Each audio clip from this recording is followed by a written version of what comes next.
출애굽기 31장 12절부터 18절까지 제가 읽어드리도록 하겠습니다. 여호와께서 모세에게 일러 가라사대 너는 이스라엘 자손에게 고하여 이르기를 너희는 나의 안식일을 지키라. 이는 나와 너희 사이에 너희 대대의 표징이니 나는 너희를 거룩하게 하는 여호와인 줄 너희로 알게 함이라. 너희는 안식일을 지킬지니 이는 너희에게 성일이 됨이라. 무릇 그 날을 더럽히는 자는 죽일지며 무릇 그 날에 일하는 자는 그 백성 중에서 그 생명이 끊쳐지리라. 엿새 동안은 일할 것이나 제 7일은 큰 안식일이니 여호와께 거룩한 것이라. 무릇 안식일에 일하는 자를 반드시 죽일지니라. 이같이 이스라엘 자손이 안식일을 지켜서 그것으로 대대로 영원한 언약을 삼을 것이니 이는 나와 이스라엘 자손 사이의 영원한 표징이며 나 여호와가 엿새 동안에 천지를 창조하고 제 7일에 쉬어 평안하였음이니라 하라. 여호와께서 시내산 위에서 모세에게 이르시기를 마치신 때에 증거판 둘을 모세에게 주시니 이는 돌판이요 하나님이 쓰신 것이더라. 자, 오늘 이 부분을 읽으면 오늘 주제가 아마 안식일인가 보다 이렇게 오해하실 수 있을 것 같아요. 근데 오늘의 주제는 안식일이 아니고 돌판입니다. 18절 맨 끝에 나오는 돌판, 하나님이 쓰신 돌판. 하나님께서 이제 모세를 시내산으로 부르시고 이 계명을 적은 돌판을 이렇게 주셨습니다. 근데 돌판은 누가 만드셨을까요? 하나님께서 직접 돌판을 만드시고 또 직접 새겨 주셨습니다. 이것이 이제 첫 번째 돌판인데요. 근데 이제 여러분들이 잘 아시겠습니다만은 32절에 금송아지를 이스라엘 사람들이 만듭니다. 그러니까 모세는 이스라엘 백성들을 위해서 하나님의 말씀을 받고 있고 그것을 이스라엘 사람들에게 이제 전할 그런 생각에 하나님과 대면 중인데 그 사이에 이스라엘 백성들은 광야에서 금송아지를 만들고 우상숭배를 하고 있었습니다. 그래서 모세가 이제 내려와서 그 모습을 보고 여기 이제 32장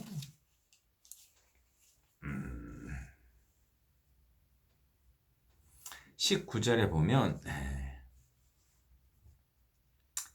진에 가까이 이르러 송아지와 그 춤추는 것을 보고 대노하여 손에서 그 판들을 산 아래로 던져 깨트리니라.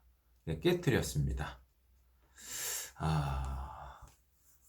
그리고 그러면 이제 10계명, 그러니까 이 율법 계명이 적힌 이 돌판이 이제 깨트려져서 이제 없어졌잖아요. 근데 이제 하나님께서는 다시 써주십니다. 다시 써주시는데 34장 보겠습니다. 34장. 1절입니다. 여호와께서 모세에게 이르시되 너는 돌판 둘을 처음 것과 같이 깎아 만들라. 네가 깨트린 바 처음 판에 있던 말을 내가 그 판에 쓰리니. 자, 이렇게 해서 하나님께서 또 다시 써주시겠다고 했는데 여기서 저는 오랫동안 의문을 가졌던 것이 있었습니다. 그래서 그 질문을 여러분한테 먼저 던지고 시작하려고 하는 겁니다.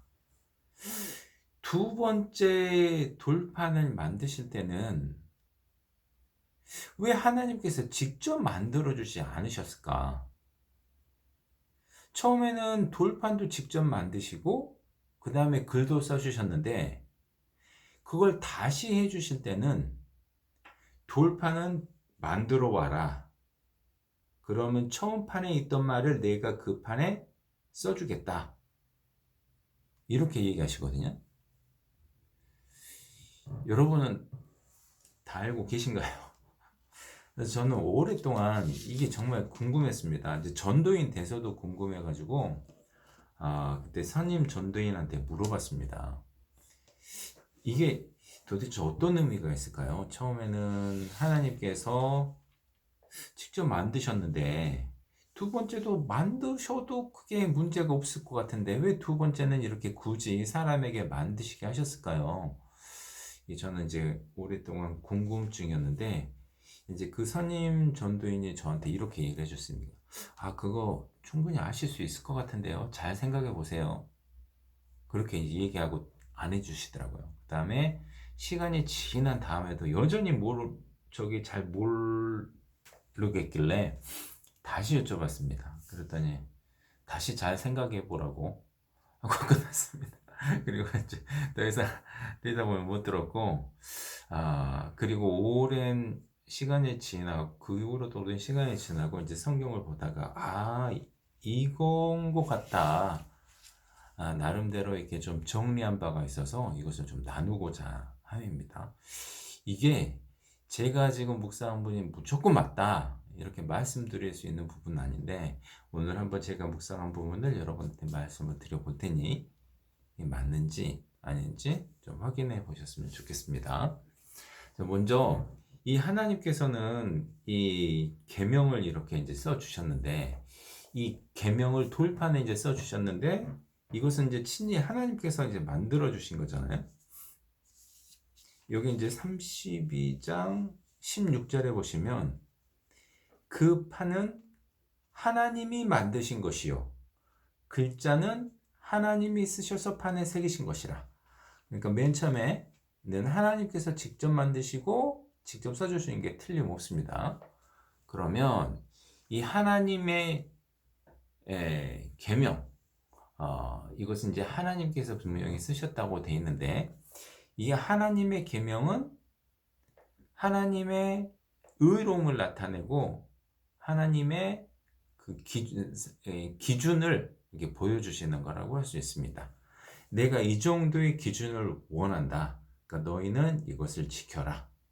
근데 사실은 그 10가지 계명, 더 이제 확대하면 613가지의 계명이 있다고 하는데, 이제 그걸 추격해가지고 이제 이 두 개의 돌판에 썼겠죠. 이 돌판에 쓴 그 계명은 우리 인간이 온전히 지킬 수 없는 것이라고 성경에서 이미 말씀으로 정리가 되어 있습니다. 그것을 지키려고 하는 사람들은 저주 아래 있는 사람들이라고 하잖아요. 그럼에도 불구하고 그것은 하나님의 거룩함, 하나님의 의로움, 하나님의 성품, 기준, 이것이 다 담겨 있는 것은 틀림이 없습니다. 그러니까 하나님이 쓰시는 것은 맞아요. 설사 돌판은 사람이 만들 수도 있고 하나님이 만들 수 있다 하더라도 이 계명 자체는 사람이 결코 만들 수 없는 것입니다. 그래서 이 계명만큼은 하나님께서 직접 써주신 것 같아요. 그래서 그 의미가 있는 것 같습니다. 돌판은 어떤 의미가 있을까? 이걸 이제 생각해 보자는 건데, 이 돌판은 두 개였죠. 그 돌판이 두 개 있고, 보통 우리가 이제 사파나 이런 데서 보면 한 돌판에는 뭐 이렇게 5개 계명이 써 있고 또 한 돌판에는 이렇게 또 5개 써 있어서 이게 10계명 이런 식으로 이제 많이 그런 이미지를 많이 보셨는데 그런 거 아무 생각 없이 저게 계속 반복적으로 보다 보면 우리도 모르게 쇠뇌가 됩니다. 그래서 이게 한 편에 5개 이렇게 써 있나 보다. 뭐 이렇게들 생각하기 쉬운데 성경에는 양면에 써 있다고 되어 있습니다. 그죠? 그거 혹시 보셨어요? 그러니까 이 말이 생소하신 분은 이미 쇠뇌가 되신 거예요. 32장 15절에 보시면 모세가 돌이켜 산에서 내려오는데 증거의 두 판, 그러니까 두 개는 맞습니다. 두 판이 그 손에 있고 그 판의 양면 이편 저편에 글자가 있으니 그러니까 앞뒤로 이렇게 두 판이 있었습니다. 네. 자, 그런데 이 돌판에 새겨진 이 계명을 받는다는 것은 어떤 의미가 있을까요? 이스라엘 사람들에게 이것을 주셨는데 이거 주신다는 것은 어떤 의미가 있을까요? 그것 때문에 제가 조금 전에 본문으로 선택한 시작 말씀으로 선택한 출애굽기 31장 12절에서부터 17절까지 내용입니다. 여기 보면 안식일에 관한 내용인 것 같아요. 13절에 보면 너희는 이스라엘 자손에게 고하여 이르기를 너희는 나의 안식일을 지키라. 이는 나와 너희 사이에 너희의 대의의 표징이다. 이렇게 얘기하면서 그 얘기를 끝인 다음에 돌판을 주셨다고 되어 있습니다. 자, 여기 이 안식일을 지키라는 것은 10계명 중에 하나인 거죠. 10계명 중에 하나입니다. 네 번째 계명이거든요. 네. 그런데 10계명은 이미 출애굽기 20장에서 자세히 설명해 주셨어요. 출애굽기 20장 가보시면 10계명을 발견하실 수 있는데 이 뒷부분에 와서 이제 계명도 주시고 그 다음에 이제 성막을 어떻게 만들어야 되는지 성궤는 어떻게 만들어야 되는지 제사장은 어떻게 해야 되는지 다 설명해 주시고 나서 마지막에 다시 안식일을 지키라는 얘기 한 가지를 더 하시고 그 다음에 이제 돌판에 쓰셔서 주셨다고 하는 대목이 이렇게 순서적으로 이제 설명되고 있습니다. 그러면 돌판을 주셨다는 의미, 이것은 어떤 의미냐면 이스라엘 백성 너희들은 나의 백성이다. 이런 의미가 있습니다.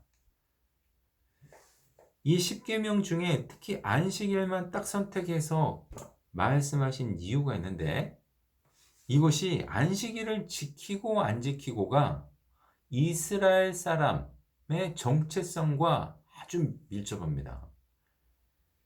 그러니까 다른 신을 섬기는 사람들도 있는데 10계명을 잘 뜯어보시면 1계명부터 3계명까지 나 외 다른 신을 두지 말라. 그 다음에 우상을 섬기지 말라. 하나님의 일을 망령되이 일컫지 말라. 이거 자세히 보시면 무슬림도 해요. 그죠? 무슬림도 유일신이고 그 다음에 우상 못 섬기게 하고 난리 납니다. 뭐 이러고 그 알라 이름을 함부로 일컫지 못하고 그 다음에 5계명부터 6계명까지는 인간 사이에 지켜야 되는 계명이잖아요. 부모를 공경해라 부터 시작해서 살인하지 말라, 간음하지 말라, 도적질하지 말라 등등. 이것을 잘 보면 다른 종교에서도 찾아볼 수 있는 것인데 안식일을 지켜라. 6일간 쉬고 7일째는 쉬어라. 이것은 유대인에게만 있는 주어진 특별한 계명입니다. 그래서 여기 보시면 13절에 너는 이스라엘 자손의 고하여 이르기를 너희는 나의 안식일을 지키라. 이는 나와 너희 사이에 너희 대대의 표징이다. 그 얘기를 또 반복하십니다. 16절에 이같이 이스라엘 자손이 안식일을 지켜서 그것으로 대대로 영원한 언약을 삼을 것이니 17절 이는 나와 이스라엘 자손 사이의 영원한 표징이며 이렇게 강조를 이제 많이 하십니다. 그래서 안식일을 지킨다는 것이 참 하나님과 그 참 하나님의 백성이구나. 그럼 무슬림에도 안식일이 있더라고요. 안식일이 있는데 금요일 저녁부터 토요일 저녁까지가 안식일, 오리지널 안식일인데 무슬림은 하루 앞서서 그 안식일을 자기 나름대로 안식일을 지킵니다. 그런데 그 의미는 좀 다른 것 같더라고요. 그러니까 유대교, 그러니까 토라, 성경에서 말하는 그 안식일과는 조금 다른 의미인 것 같습니다. 어쨌든 이렇게 성경적인 의미를 가지고 그 안식일을 지키는 사람들이 바로 하나님의 친백성이다. 이런 의미가 있는 겁니다. 물론 이것은 그림자이죠. 그래서 이 계명에 이렇게 돌판에 이렇게 계명을 써 주셔서 모세에게 주시려고 했던 것은 너희와 나의 약속, 이 계명, 이 계약서다. 너희는 나의 백성이다. 이런 의미가 있는 것 같습니다. 간단하죠? 그러니까 하나님의 입장에서 나와 나의 백성, 너희와 계약이다. 너희가 나의 친백성이라는 것은 이 계약서다. 이런 건데 안타깝게도 이 계약이 금방 깨져버리고 만다는 것입니다. 이 모세가 그 돌판을 가지고 내려왔는데 그냥 광야에서 금송아지를 만들고 춤추고 노래하는 소리가 들렸고 모세는 그것을 보자마자 깨 버렸습니다. 자, 이것은 무슨 뜻일까요?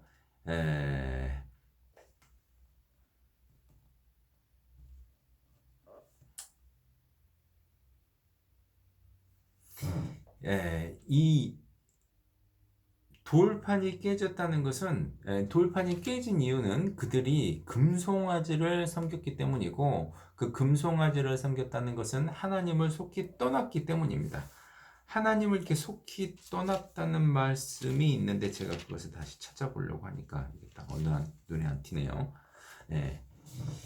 그러니까 이 사람들이 하나님과 약속을 했고 하나님은 이제 보이는 그런 우상이 아님에도 불구하고 그렇게 만들었습니다. 그러니까 불순종을 바로 시작한 것이었고 그 하나님을 그렇게 속히 떠난 것이기 때문에 바로 하나님께서는 내가 너희를 나의 백성으로 삼으려고 했는데 취소하겠다 이렇게 얘기하십니다. 취소하겠다 그런 말씀 있습니까? 33장 보겠습니다. 32장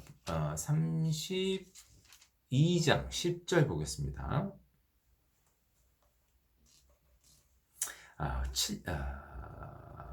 7절부터 제가 읽어드리겠습니다.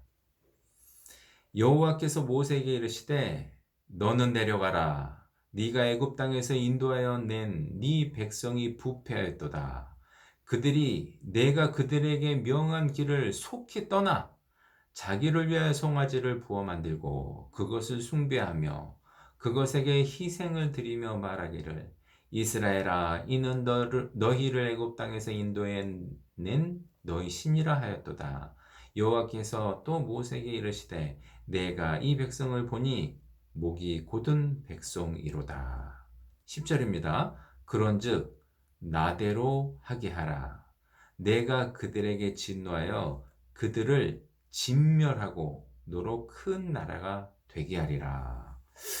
여기 지금 하나님의 진노의 표현이 고스란히 담겨 있습니다. 하나님은 정말 대노를 하시고 여기 속히 떠나 있단 말이 여기 있죠. 하나님을 떠나버린 겁니다. 하나님께서는 너희들은 나의 백성, 그 계약서로 내가 이 증거판, 이 돌판에 계명을 새겨서 줄게 이렇게 했는데 이 사람들은 먼저 떠나버린 겁니다. 그리고 10절에 무서운 말씀을 하시는데 하나님께서 모세는 안 버리셨어요. 모세는 불순종한 게 아니잖아요. 그래서 모세에게 뭐라고 말씀하시냐면 나 말리지 마라. 내가 이들을 싹 죽여버리고 내가 너로 새로 다시 한 민족을 만들어주겠다. 하나님께서는 이렇게 하실 수 있을까요? 얼마든지 하실 수 있습니다.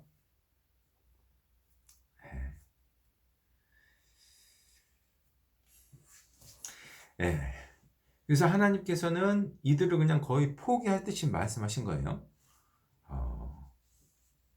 그리고 이제 모세가 중재를 하니까 하나님께서 죽이지 않으셨습니다. 그 중에 이제 일부만 3,000명가량 이제 칼로 이제 죽임 바 됐고요. 33장에 보시면 가나안 땅에 가는데 이제 하나님은 안 가시겠다고 말씀하십니다. 33장 3절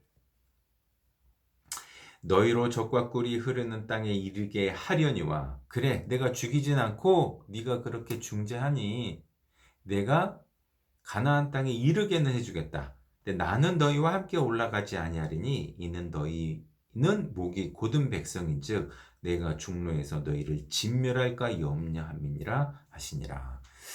그래 내가 지금 이번엔 참겠는데 그래 너희 알아서 가라. 난 같이 안 가겠다. 같이 가다가 내가 또 보고 너희를 싹 죽여버리면 또 어떻게 하냐.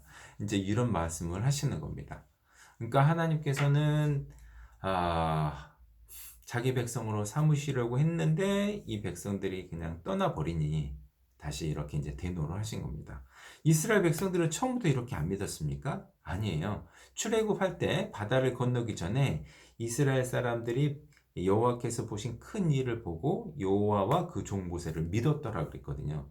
그러니까 믿었으니까, 그리고 나와서 그것을 보고 믿었으니까 하나님께서 그래 내 백성으로 삼아 주겠다. 그 전에 24장에 여기 보시죠. 24장 한번 보시겠습니다. 네.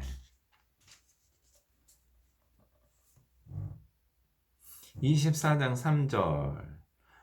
모세가 와서 여호와의 모든 말씀과 그 모든 율례를 백성에게 기고하매 그들이 한 소리로 응답하여 가로되 여호와의 명하신 모든 말씀 우리가 준행하리이다. 준행하겠다고 약속까지 했어요. 그러니까 이 약속을 듣고 하나님께서는 돌판 만들어 주시고 계명을 새겨서 계약서를 이렇게 주시려고 했던 겁니다. 그런데 바로 그냥 돌이켜 버리니, 하나님을 떠나 버리니 싹 진멸하겠다. 혹은 내가 너희와 동행하지 않겠다.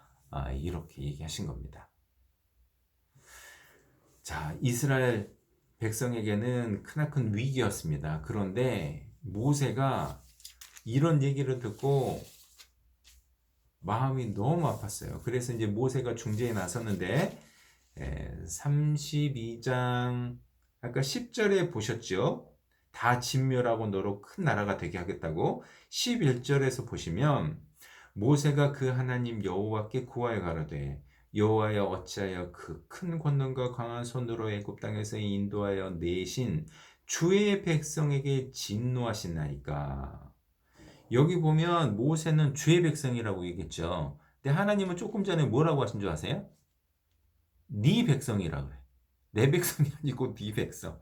그러니까 거의 포기하다시피 여기 보세요. 7절에 보시면 여호와께서 모세에게 이르시되 너는 내려가라. 네가 애굽 땅에서 인도하여 낸 네 백성이 부패했도다. 그러니까 하나님은 네가 인도하는 네 백성 이렇게 정의를 하셨고, 모세는 하나님께서 인도해내신 하나님의 백성 이렇게 얘기하면서 하나님을 설득하는 겁니다. 중재의 노력이죠. 중보의 기도라고 할 수 있습니다.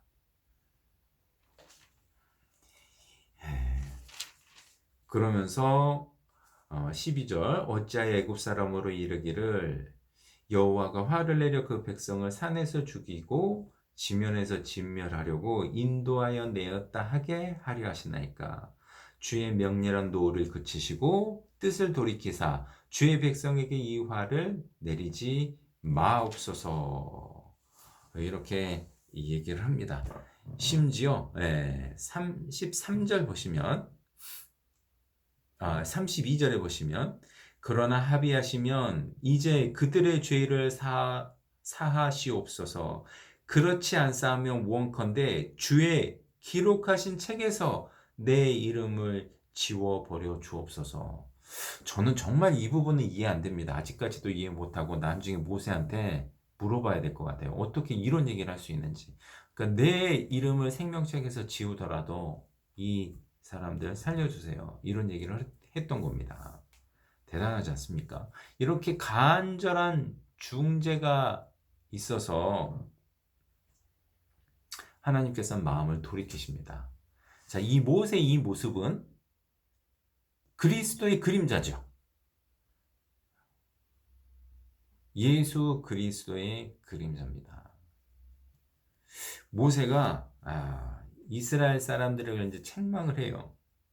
그러나 이렇게 간절히 기도도 합니다. 이 모습을 잘 보시면 예수님이 그러셨거든요.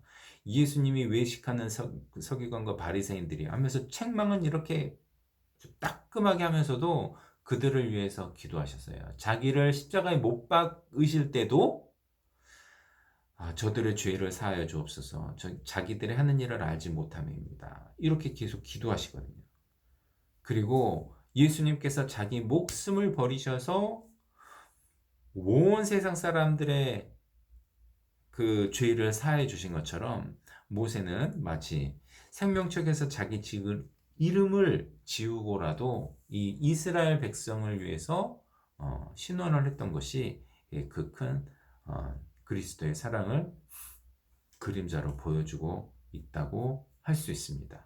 그래서 이런 중재의 노력이 있어서 하나님께서는 뜻을 돌이키셨다는 거예요.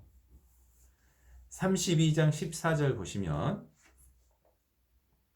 여호와께서 뜻을 돌이키사 말씀하신 화를 그 백성에게 내리지 아니하시니라. 말씀하신 화가 뭐였습니까?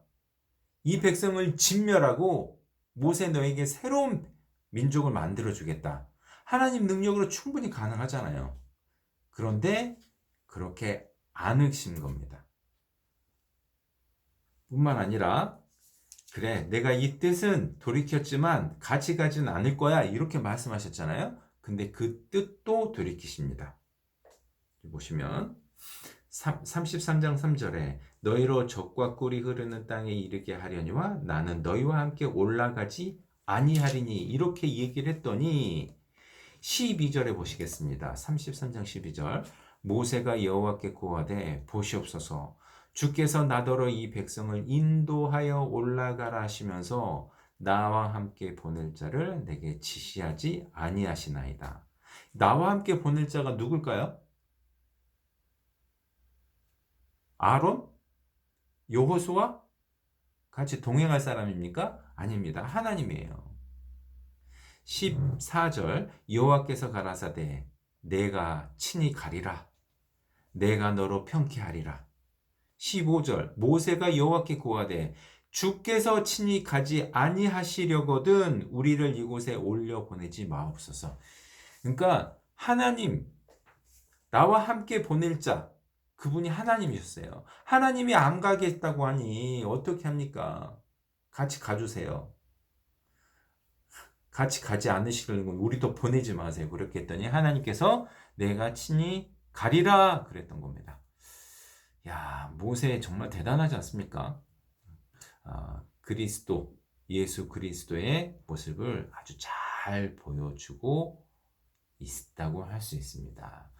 자, 그리고 나서 34장 1절에 여호와께서 모세에게 이르시되 너는 돌판 둘을 처음 것과 같이 깎아 만들라. 네가 깨뜨린 바 처음 판에 있던 말을 내가 그 판에 쓰리니. 네, 결국 이거 좀 설명하고자 함인데 제가 이렇게 길게 설명드린 이유는 배경을 조금 이해를 하시면 더 쉽게 다가오지 않을까 싶어서입니다.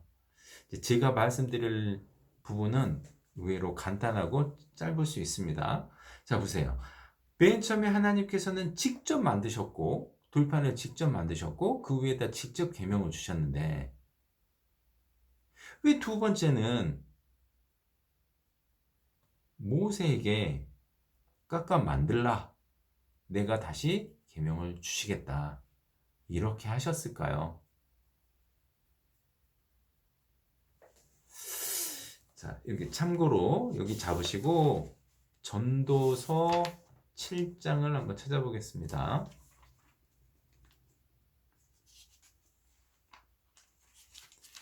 전도서 7장 29절입니다. 이것이 이 돌판과 직접적인 관련된 말씀인지는 제가 잘 모르겠으나 저는 관련이 있겠다 이렇게 좀 생각을 해서 소개해 드립니다. 나의 깨달은 것이 이것이라 곧 하나님이 사람을 정직하게 지으셨으나 사람은 많은 꾀를 낸 것이라. 무슨 얘기를 제가 하려고 하는 거냐면요. 하나님께서는 사람을 맨 처음에 정직하게 지으신 거예요. 그런데 사람들이 스스로 악하게 된 거죠.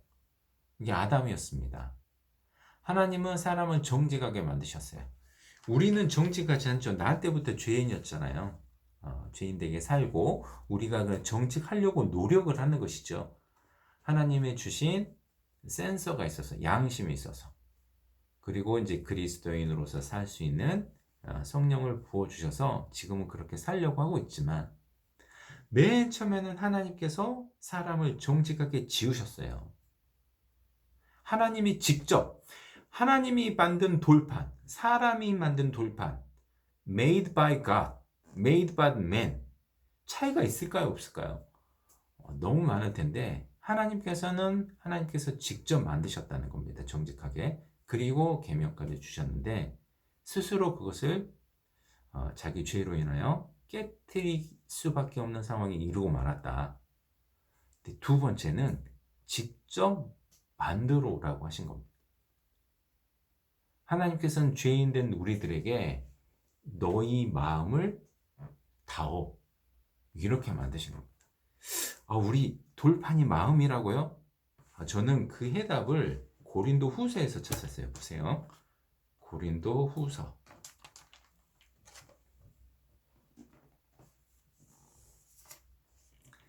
3장입니다.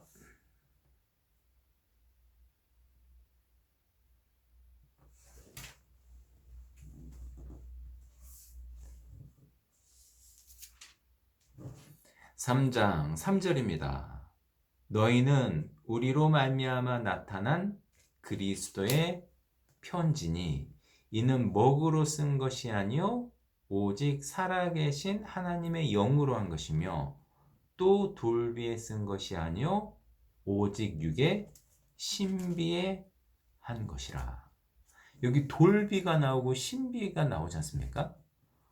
그래서 돌비는 우리가 잘 아는 돌판에 써주신 것이 있고, 여기 신비, 마음의 비석, 마음판 있습니다. 스톤 태블릿, 핫 태블릿, 이 두 가지가 있는데, 우리 마음에 하나님의 계명을 쓴다는 것은 무슨 뜻인가?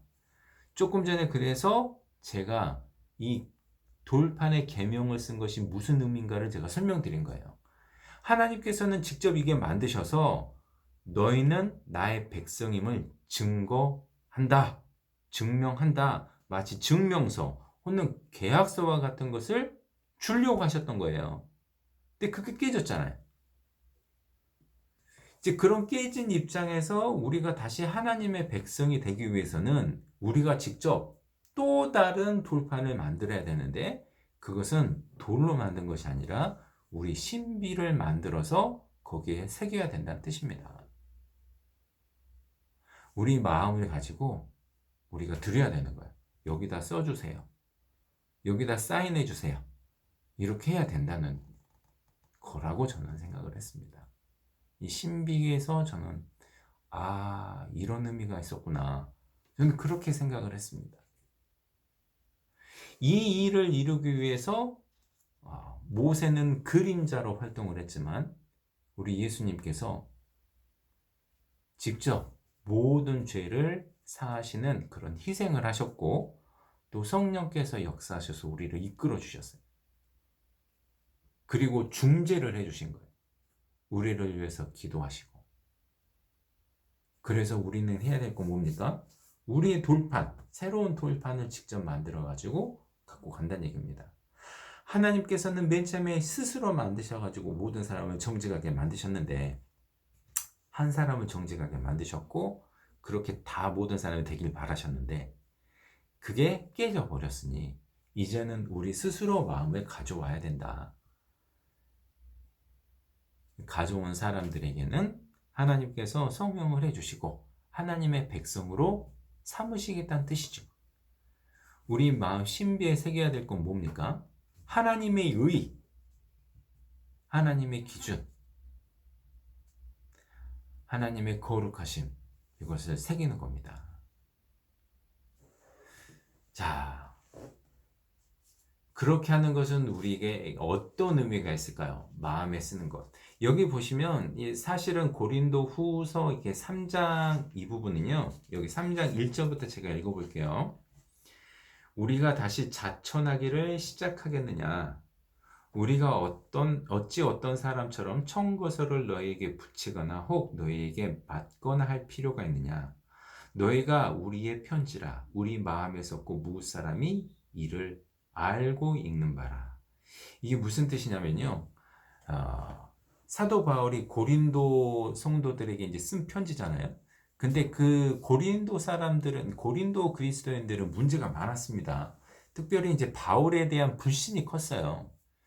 뭐 때로는 글에는 힘이 있으나 말은 힘이 없다는 둥, 그리고 참 사도가 아니라는 둥, 그리고 여기서 이제 청고서를 얘기하잖아요. 추천서.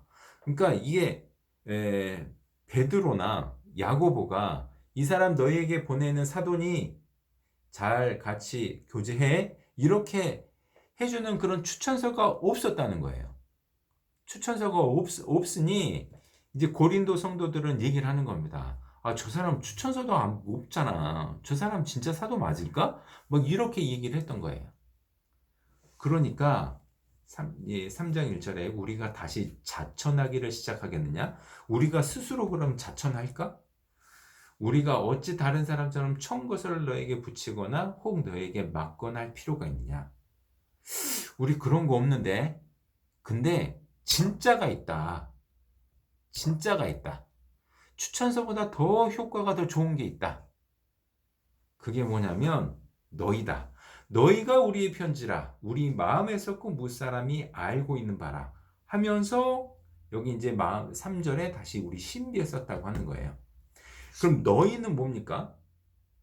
너희는 고린도에 있는 성도들인 거죠. 이 성도들은 어떻게 생성이 된 거냐면 바울이 가서 열심히 전도해서 하나님의 부르심을 받고 가서 전도해서 낳은 영혼의 열매들인 거예요. 전도의 열매들. 너희가 바로 청거서다. 그러면 이 청거서, 이 복음을 이제 전했다는 뜻인데, 복음을 전할 수 있는 사람들은 어떤 사람이 될까요? 정말 마음에서 변화를 일으킨 참 사도가 아니면 그런 일을 할 수 있다, 없다?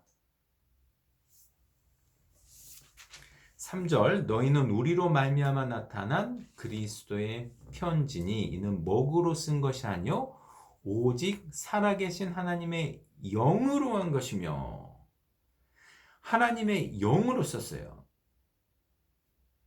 옛날에는 하나님께서 손으로 그냥 태블릿에 그 돌판에 이렇게 써주신 것처럼 하나님의 영께서 우리 마음에 우리 돌판에 새겨주시고 너는 나의 자녀라. 그 결과로 새로운 영혼이 태어난 거예요. 그럼 이거보다 더 정확한 사도의 증거가 어디 있느냐? 여러분 예수님께서 마태복음 7장에서 말씀하셨던 거 기억나세요? 거짓 선지자들을 분별하는 방법입니다.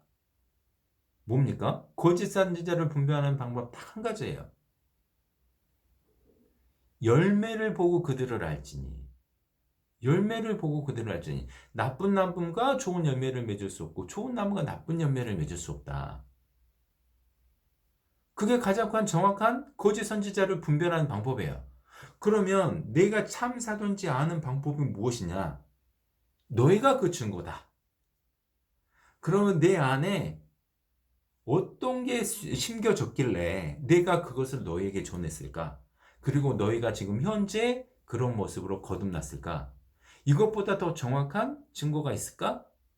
이렇게 얘기를 하는 겁니다. 그래서 가장 확실한 증거는 그 열매로 나타난 전도 열매로 나타나는 그들인데 그들이 열매로 나타나기 전에 사도 바울에는 무슨 일이 있었냐고요. 사도 바울은 자기 마음을 하나님께 드리고 그 마음에 하나님의 계명을 받았어요. 돌판을. 그리고 그 변화된 결과로 그런 일이 일어났던가라고 할 수 있습니다. 그래서 이제 결론은 앞서 말씀드린 대로 이렇게 짧죠. 메시지는 짧습니다. 저는 오랫동안 고민했기 때문에 나름 제가 이렇게 더듬어 이렇게 찾았던 것이 의미가 있었습니다. 그리고 이제 여러분하고 이렇게 여러분께 나누게 된 것인데 왜 처음에는 하나님께서 직접 만들고 두 번째는 직접 만들어 오라고 하셨을까? 우리가 마음을 직접 드릴 필요가 있다. 그리고 이것은 무슨 선택이나 예정이나 뭐 이런 것이 아니고 자유의지로 정말 하나님께 가져오는 사람만이 하나님의 자녀가 될 수 있다는 것을 반증한다고 생각합니다. 그리고 하나님의 계명이 쓰여졌다면 이게 다시 깨질 일이 없어야 돼요. 그런데 안타깝게도 얼마든지 다시 깨질 수가 있다는 것이 중요한 겁니다. 처음 돌판도 깨졌다시피 다시 깨질 수 있어요. 여러분, 그 두 번째 돌판 있잖아요. 이것은 깨졌다는 얘기가 없습니다. 그런데 보관을 잘했어요. 어디다 보관했을까요? 아, 죄송합니다. 유어틱한 언어. 아마도 어디다 보관을 했을까요? 언약궤에다 보관했어요. 하나님의 궤. 하나님의 궤에다 보관을 했습니다. 마지막으로 이 성경 구절을 한 구절 찾아볼까요? 요한복음 15장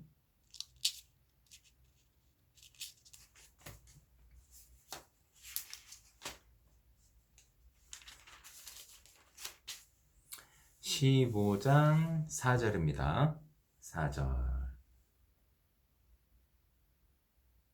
내 안에 거하라. 나도 너희 안에 거하리라.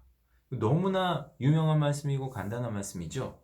내 안에 거하라. 이거 예수님이 포도나무인데 내 안에 거하라고 하신 겁니다. 근데 하나님의 입장에서는 하나님께서 너희는 내 안에 거하라. 그럼 나도 너희 안에 거하겠다. 우리가 언약궤 안에 딱 거하면 우리 마음이 그 언약궤 안에 딱 거하면 보호를 받을 수 있습니다. 계속해서. 나오는 순간 거하지 않을 수 있기 때문에 거하라고 명령하신 거예요. 이거 오해하시면 너희는 내 안에 자동적으로 거하게 된다. 이런 얘기 전혀 아니잖아요. 거해야 됩니다. Abide in me. 내 안에 거해라.